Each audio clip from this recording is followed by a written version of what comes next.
I like reading articles from the view of the left. I always have, and I love reading them because you can actually take apart their language and see where they're coming from. I've decided to read one to you concerning the court packing and this article comes from Vox.com. So I hope you enjoy it. This is Gene, and you're listening to Dumbasses Talking Politics. Hey, this is Gene. Welcome back to Dumbasses Talking Politics. Okay, it was a relatively slow news weekend, so I was trying to figure out what to talk about today.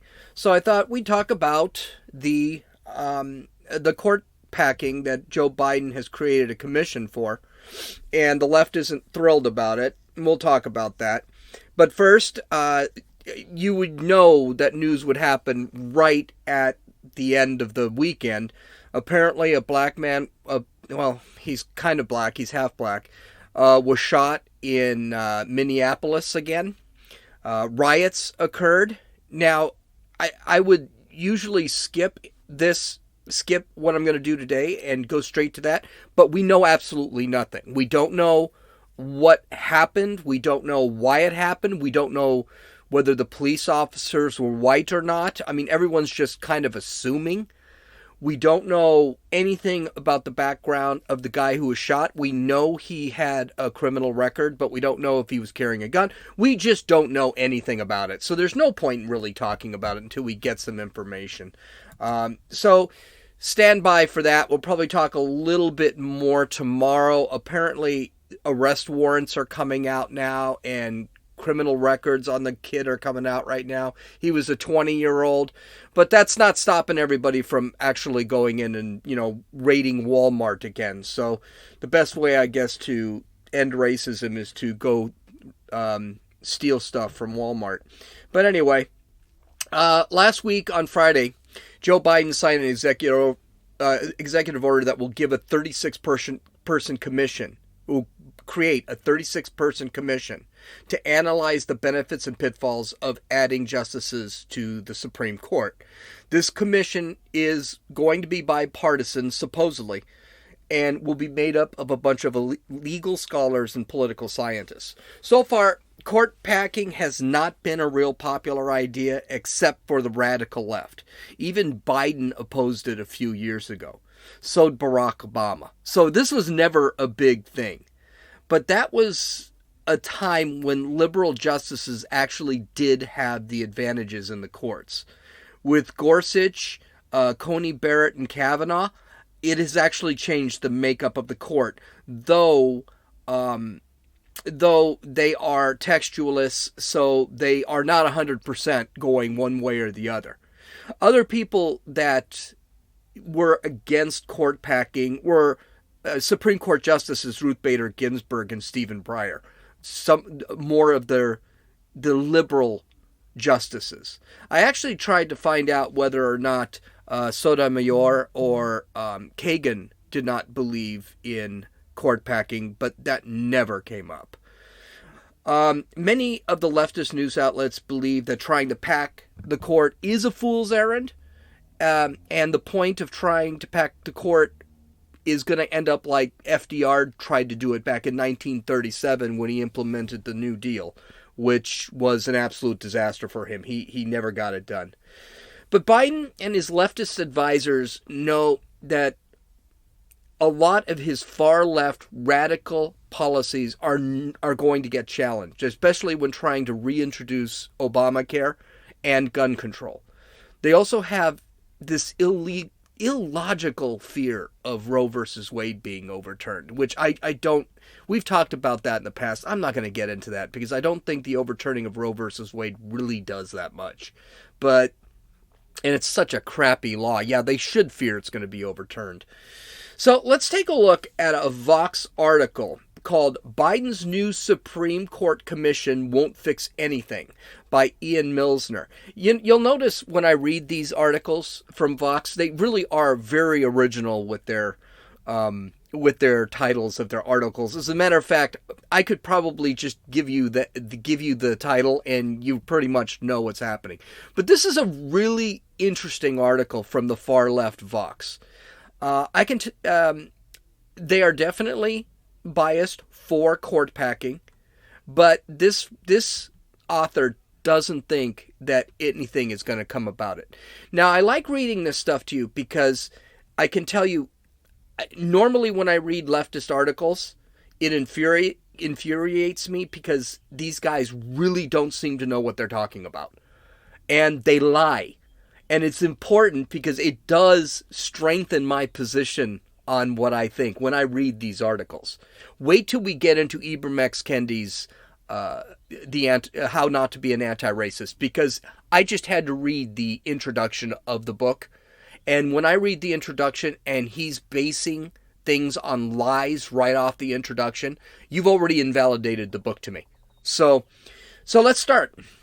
In 2014, Judge Thomas Griffith authored an opinion in Halbig versus Burwell that could have wrecked Obamacare's insurance markets in over 30 states and potentially stripped healthcare coverage from millions of Americans. Griffith's court eventually vacated his ruling against Obamacare, and the Supreme Court rejected Griffith's reasoning in King versus Burwell, 2015.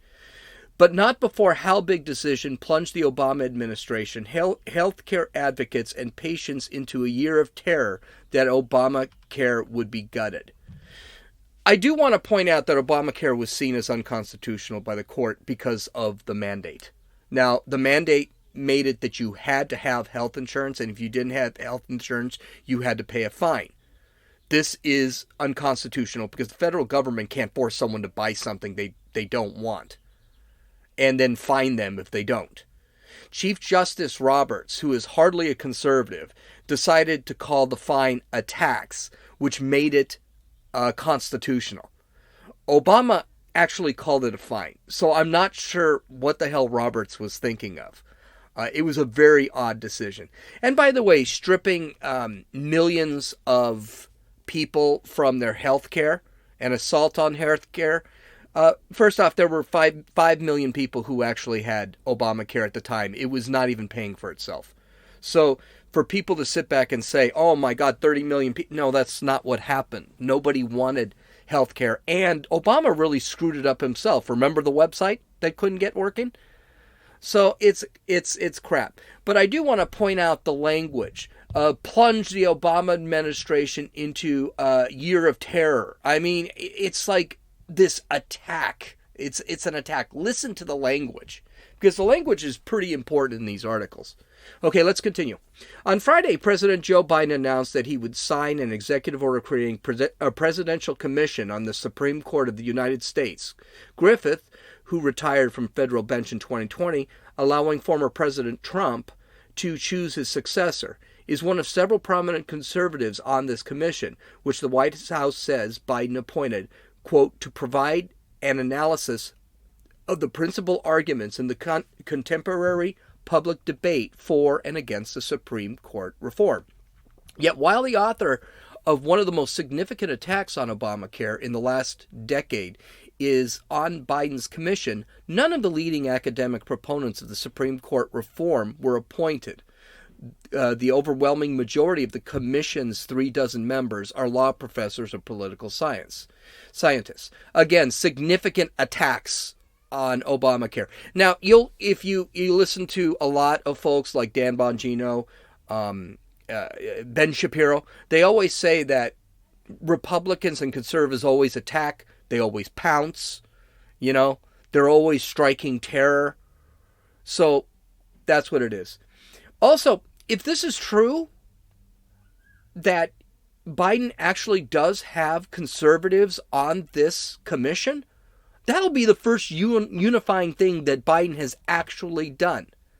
I'm not sure how true it is, but we'll talk a little bit later why I think it might be true. Continuing, Biden initially said in October he would convene a commission of leading academics to study possible reforms to the court.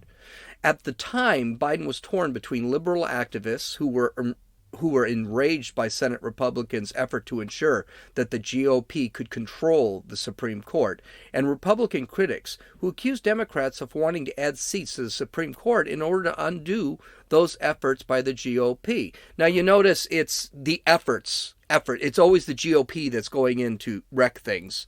So they're trying to do something good by backing the court. We're going to get into that. There's more to that later. This also annoys me. The Supreme Court is not supposed to be partisan in either way. It's supposed to read the Constitution and make a determination based on the words of the Constitution. Period. That's it. The Supreme Court doesn't undo anything. It determines if something is legal or not. And this is something that just drives me crazy. The Supreme Court is not a legislative branch. That's the legislature. That's Congress. And it's the president. The president isn't even a legislative branch. He only says what we should do with a law. But they keep trying to make the Supreme Court into something that it's not. Let's continue. Rather than take a position on whether to add seats to the Supreme Court, Biden ultimately punted the question until after the election with his promise to appoint the commission. Now he has appointed such a commission and, measured solely by its intellectual firepower, the names on the commission are impressive. They include some of the nation's most prominent legal academics, such as Yale Law School Dean Heather Gerken and Harvard's Lawrence Tribe. But the commission does not include law professors Daniel Epps and Ganesh Sitrathaman, I'm sorry if I pronounced it wrong, authors of highly influential proposal to expand the Supreme Court to 15 justices and have the key members of the court be chosen by a bipartisan process that is intended to make the court less ideological. And it does not include Aaron Belkin, a political science professor and leader of Take Back the Court, a pro-reform organization. In choosing members of the commission, the White House appears to have prioritized bipartisanship and star power within the legal academy over choosing people that have actually spent meaningful amounts of time advocating for Supreme Court reforms. Okay, this is just a lie. Epps and Sitrathaman believe that upping the number of justices is necessary because, quote, without radical reforms to save its legitimacy, the court may never recover its transformation into a nakedly partisan institution. In other words, they see textualists as radical and activist justices, such as Sotomayor and Kagan, as nonpartisan. They also believe in other words, they think in order to make it nonpartisan, they need to make it partisan. See where I'm getting at here? It's a double-edged sword here. So they want to add activist justices to make it nonpartisan, yet when you have textualist judges, which are judges that just read the Constitution and say, is it part of the Constitution or is it not part of the Constitution? They sit back and they base them as radicals, and all they're doing is reading it. So this is insane. They also believe that the Supreme Court should be chosen by the Senate, by senators, not the president. By the way, and this is a textualist view of the Constitution. In the Constitution, it says the president shall choose Supreme Court justices. So that is unconstitutional. It is that radical. You actually have to change the wording of the Constitution by adding an amendment for that to happen. The writer fails to bring all this up in defining why these people are actually not on the panel. Okay, let me continue. When the White House released the list of commission members on Friday, it swiftly won praise from members of the Conservative Federalist Society. Well, that's a good thing, isn't it? Even Evan Bernick, a right libertarian law professor of Georgetown, praised the commission as a, quote, powerhouse lineup of scholars, end quote. Stephen Sachs, a Duke law professor who won the Federalist Society's Joseph Story Award in 2020, called the commission, quote, an astonishingly well-balanced list. Ilya Somin, a libertarian law professor from George Mason University, wrote shortly after the commission's membership was announced that, quote, the composition of the commission is also bad news for advocates of court packing, who may have hoped that it will produce a report endorsing the idea, end quote. So, if the White House goal was to allay concerns among conservatives that President Biden might try to diminish the Republican Party's influence over the judiciary, this commission appears to have accomplished that goal. He doesn't ask the simple question here. Is it true bipartisanship with Biden's condition a good thing? especially since Joe Biden has done nothing that could be bipartisan so far since becoming president. There's a reason he doesn't ask that. So he creates a true bipartisan bipartisan commission, and this guy, Ian, is pissed off because he created a bipartisan commission. He wanted a far leftist commission. So, the second part of this article is, how did we get to this point? Not long ago, the idea of adding additional seats to the Supreme Court in order to change its partisan makeup was considered very radical. President Franklin Delano Roosevelt proposed doing so in 1937 in order to neutralize a court that frequently struck down New Deal programs on spurious legal grounds. They weren't that spurious. But his proposal was unpopular and ultimately went nowhere. The reason his New Deal was destroyed by the Supreme Court, and I think it was pretty much unanimous, was because it was socialist programs. It violated the Constitution. There was no question. It made the United States federal government get involved directly into business. An example of that is the National Recovery Act, or NRA, of 1933. That was struck down in 1935. They did not even waste time, and it was struck down unanimously. So this is an example of a Democrat trying to implement a radical policy, trying to change the outlook of the Supreme Court so that it will agree with him. In other words, add activist judges that aren't actually going to read or base their decisions on the Constitution.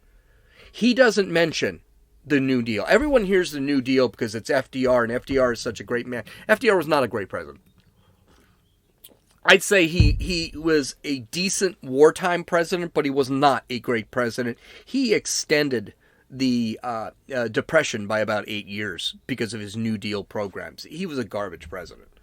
So he never mentions this. Why did he want to pack the court? He wanted to pack the court because his New Deal, was not constitutional. Okay, let's continue. Yet several crucial events happened in recent years that convinced many Democrats that the federal judiciary is unfairly stacked against them. In 2016, after Justice Antonin Scalia's death in February of that year, Senate Republicans refused to give a confirmation hearing to President Obama's nominee to the Supreme Court, now Attorney General Merrick Garland. At the time, Republicans claimed that it was inappropriate to confirm a Supreme Court nominee in a presidential election year. I'll agree with him here. They shouldn't have said that. Mitch McConnell should have just sat there and said, no, we don't want to. He's not going to get confirmed. We'll wait till the new president comes out. That's what he should have said. He's not going to get confirmed. They had almost 60 senators at the time. He's not going to get confirmed. So why in God's name did he not just say that? Anyway, continuing. But then Ruth Bader Ginsburg died in September of 2020, and Republicans immediately abandoned that position they invented in order to justify scuttling Garland's nomination. Trump's nominee, Justice Amy Coney Barrett, was confirmed just 8 days before the 2020 election, which threw Trump out of office. I like the language there. They threw him out of office. Anyway, in the interim between Garland's unsuccessful nomination and Barrett's successful one, Democrats endured two other significant traumas. Poor Democrats had to endure trauma. The first was that Trump became president, despite receiving nearly 3 million fewer votes than Democratic nominee Hillary Clinton. Republicans also controlled the Senate for the entirety of Trump's presidency, but they only controlled the Senate thanks to malappropriationment. The Democratic minority in the Senate represented millions more Americans than the Republican majority during Trump's presidency. We talked about this before. This guy just doesn't like the Electoral College, and he doesn't like the Democratic Republic type of government. Because the court may not be of liberals, it means that the court is fairly stacked. Now, when the court was run by liberals, which it was just 6 years ago, they had no problem with it. It was a nonpartisan court. When you have textualists put on the court, and suddenly it's a partisan court. Okay, I'm going to keep pointing that out. What Mitch McConnell did was just wrong. I don't think he should have done that. I think he should have just basically said that we got a Republican Senate. Nobody wants this guy. We're not going to confirm him. So let's just get to that. We'll wait till the next president comes. If the next president happens to be Hillary Clinton, well, then we'll approve her nominee. That's it. And that's always happened. They should have just said that. And by the way, what McConnell and the Senate did, they've done dozens of times before. There's been all the time when a president and the Senate are of opposite parties, the Senate won't confirm his nominee, especially in the last year. This is just not something that never happened before. I mean, it's always happened. And this is fun. This is the fun one. The Senate may represent less citizens than it is supposed to. So, for example, what he's saying is California, which has a ton of people, has the same number of senators as Wyoming. Well, yeah, that's what the Senate is supposed to be. It's supposed to be completely open. Each state is supposed to have its representation, and they're all supposed to be equal in the Senate. The House is different. California has a ton of representatives in the House of Representatives, whereas Wyoming has like 3. That's because it's based off population. They did this on purpose. By the way, that's in the Constitution. That's in the Federalist Papers. They talked about that, and they talked about it. They decided to do it for a reason. The reason is because the House of Representatives is supposed to create law, actually create bills, pass bills, send it to the Senate, and then the Senate will go in and either approve the bill, and it's by state, each state has equal representation, or make changes to the bill based on that state's needs. That's how it's supposed to be done. Now, what's kind of changed, and they did talk about this, actually, I think this is how it was done. In the old days, the Senate was actually, I believe this is how it worked, but in the old days, 1800s, 1900s, they actually made it so that the state legislators picked their senators, not through popular vote. But to sit back and say, well, they don't represent the country. They're not supposed to represent the people. They're supposed to represent the state. The House of Representatives is supposed to represent the people. That is in the Federalist Papers. That is in the Constitution. But this guy not knowing the Constitution, not knowing what the Founding Fathers meant, really makes you wonder how this guy got a job writing. I mean, he doesn't know the basic law of the Constitution. Okay, let's continue. Indeed, all 3 of Trump's Supreme Court appointees were nominated by a president who lost the popular vote and confirmed by a block of senators who represent less than half the country. He's going to keep beating this dead horse. Okay, we have an electoral college, and the Senate has to confirm. The Senate actually doesn't have control there. They really don't have control there. The Senate, once the states certify the elections, the senators go out and they say they can challenge the certification, but they can't stop the certification. By the way, what I find ironic is when Trump lost the election and a couple of people legally decided to challenge the results of the election, and guess what happened? Trump still lost the election. What he's saying is that they were saying this was bad. These people were insurrectionists and blah, blah, blah. But he's saying right here that the Senate didn't have the guts, and it was the populations of the states that weren't represented to actually go in and stop Trump from becoming president. I find that a little bit ironic. Continuing, the second trauma was the confirmation of Justice Brett Kavanaugh, who was credibly accused of attempting to rape Dr. Christine Blasey Ford, while Kavanaugh and Ford were both in high school. It's just so stupid. Kavanaugh responded to these allegations by an angry rant, there's the language, before the Senate Judiciary Committee, in which he seemed to threaten retaliation against Democrats for repeating the allegations against him. Quote, "What goes around comes around," end quote. Kavanaugh told the committee. Okay, newsflash. The accusations against Brett Kavanaugh were not credible. They never were credible. I don't know why they keep saying this was credible. Why Kavanaugh was defending himself is considered a rant? I don't know. He was pissed at having his life basically destroyed by Democrats and some Democratic leftist operative in Christine Blasey Ford. And he was pissed. He deserved it. He deserved to be pissed, and he deserved to go off. And by the way, Kavanaugh's statement wasn't a threat. It was a warning. And he explained that warning is going to be, you're going to have a hard time getting Supreme Court justices because this is all going to come back. This is all going to be a problem in the future. So, and hey, newsflash, those Democratic lawmakers that were making these accusations, not innocent human beings. I hate when people misrepresent lies for fact, and this is what this guy does through this article. It makes their evaluations null and void, and it just sits back, makes me feel better about my positions. And this is what this guy is doing. His language is manipulative, and he's just lying about the facts. When we get to Ibram X. Kendi's book, like I said earlier in the beginning, we're going to talk about this because Ibram X. Kendi's 300-page book on how to be an anti-racist was invalidated in one paragraph in his introduction simply because he misrepresents facts and flat-out lies. And for me, I'm done with the book. I'm reading the book. I'm finishing the book, but I'm done with the book because it is based on a lie. Let's continue.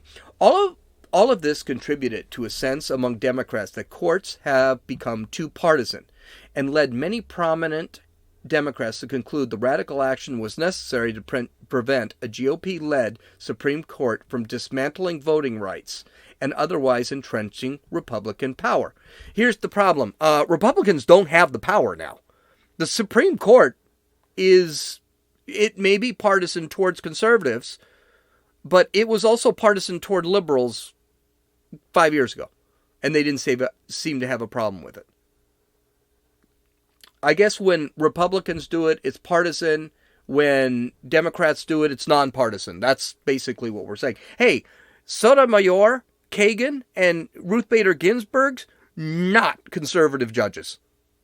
I mean, Roe versus Wade was not made up by conservative judges. Roe versus Wade happened 50 years, almost 60 years ago. And you cannot say that was a conservative ruling. Obamacare, when the mandate was approved by the Supreme Court. And gay marriage, not conservative courts, but they're nonpartisan.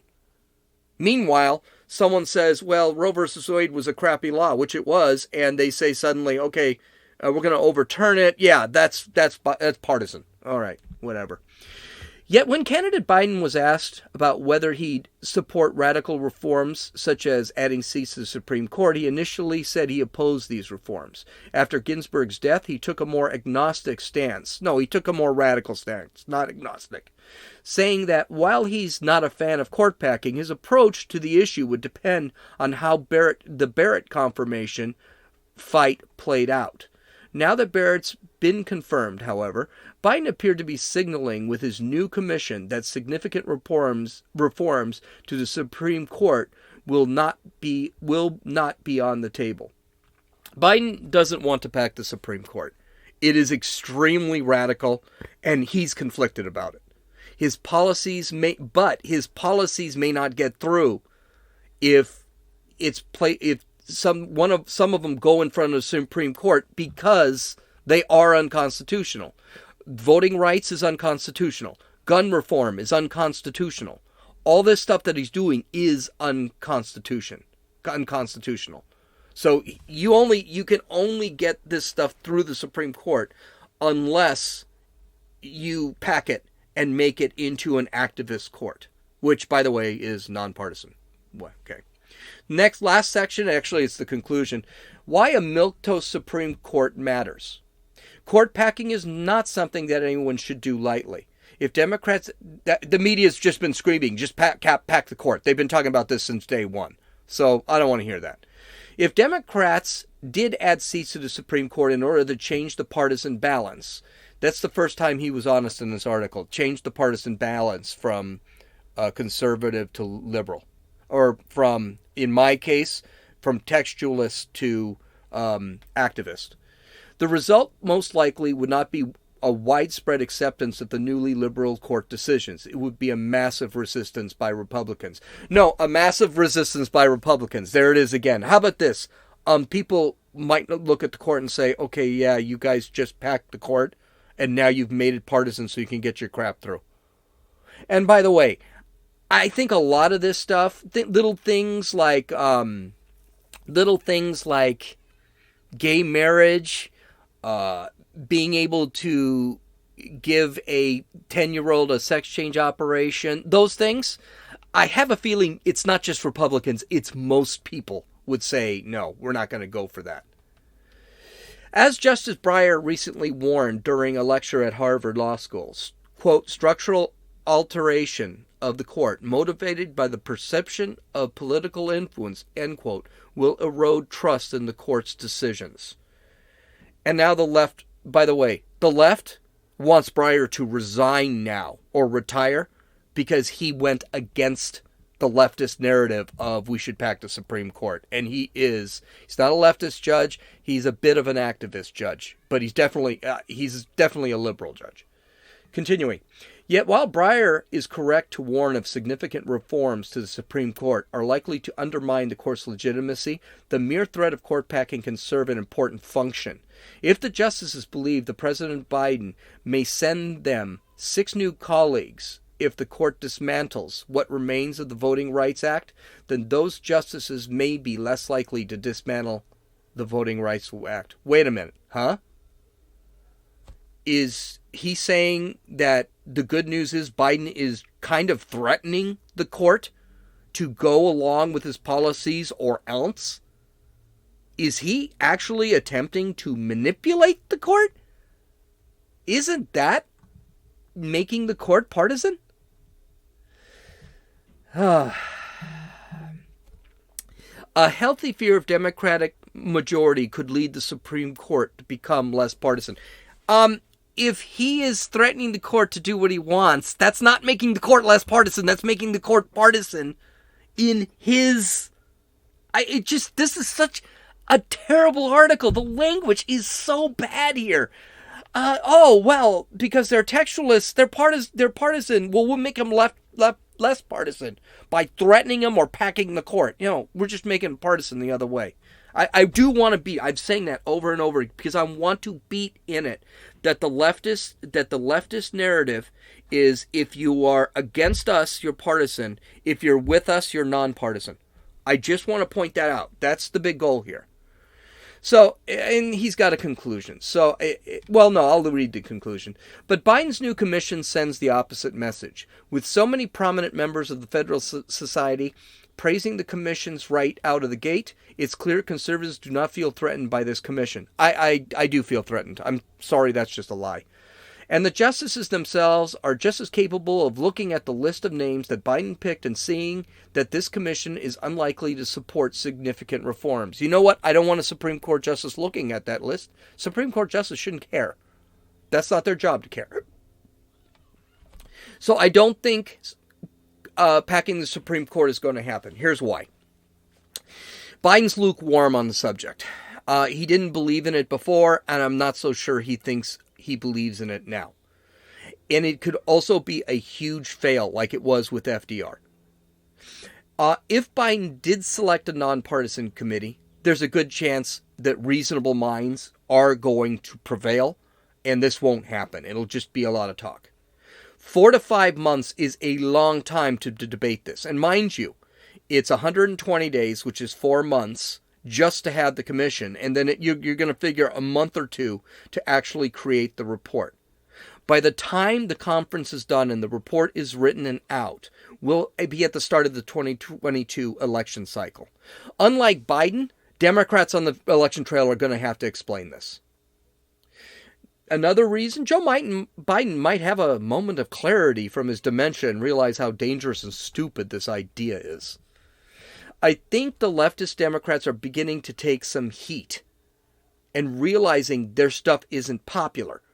Biden seems to be realizing this now. The border issue, the spending, the tax increases, the global corporate tax crap, which we haven't talked about yet, the love of other countries and the kowtowing to other countries like Iran and China, the changes to our military policy, the continued lockdowns with COVID, even though COVID is waning, the whole trans thing, the equity thing, the race thing, the voting reform, and the heavy gun control restrictions. This crap is really extreme, and I don't think people are going to like it, and I think that Biden may have to step back a little bit. I think he's going to end up, polls are not going to, and the polls, I don't know how connected Biden is with the world today, but this isn't a good thing, and I think he's going to have to really be careful.